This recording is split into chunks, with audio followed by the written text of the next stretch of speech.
All right, so welcome back.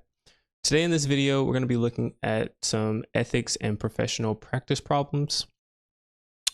This section isn't extremely tough, but we still want to make sure that we're mastering each topic.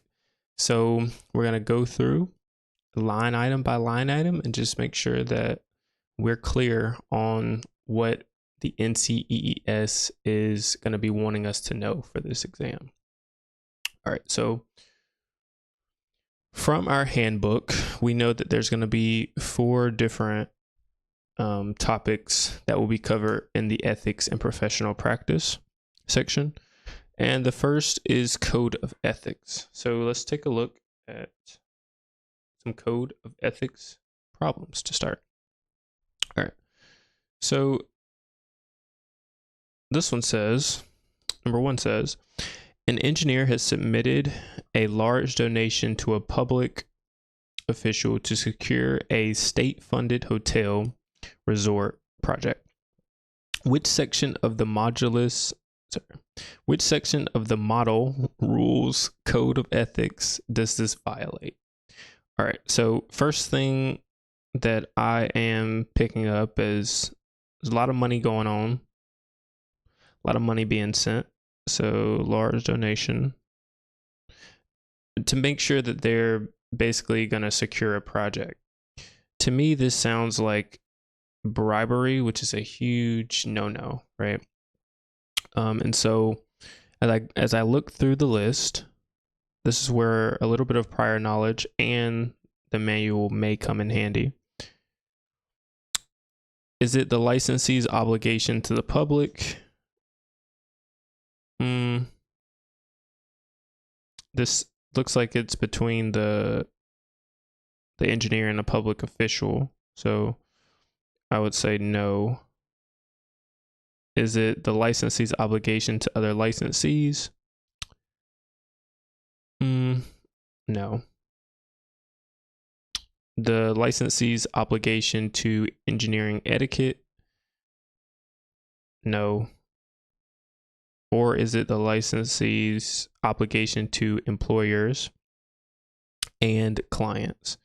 So definitely are violating, your relationship with your clients because you're trying to secure this project, but you're not securing it the right way. You're using bribery to be able to do that. So your answer is going to be D. But if we want to just look in the handbook just to see if, let's say you don't have any prior knowledge, right? The handbook, I do believe, I'm just going to do a search and do model rules. All right, and once I do a search for model rules, 6 things come up. All right, and so you can kind of read through, right? So the licensee's obligation to the public comes up. And if you read through, obligation to employer and clients, qualified by education, shall not affix their signatures or seals, may accept assignments and assume responsibility for coordination, should not reveal facts, should not solicit or accept gratuities. Okay. So licensees shall not solicit or accept gratuities. May be hard to see, but we zoom in here. From contractors or any in connection with work for employers. So yeah, you can't also you can't accept compensation. So anything dealing with accepting money, offering money, you cannot do that. And so that violates the model rules specifically for the employer and its client. So take a look through some of those. I know that it is a lot to read and kind of scan in 3 minutes, all right? But just want to be familiar with them or quickly scan and see which one matches up. All right, let's look at number 2. All right, number 2 says, you are evaluating methods of promoting your consultative engineering company. All right, so you're promoting your company. Which of the following promotional methods is most likely to violate ethical standards? So, TV advertising. If I'm TV advertising, am I violating any standards? I don't think so. Just advertising on TV. Like, that's just like me saying, hey, we're doing a construction project. Check out our company. Multiple ads in the newspaper. Still don't think there's a problem there.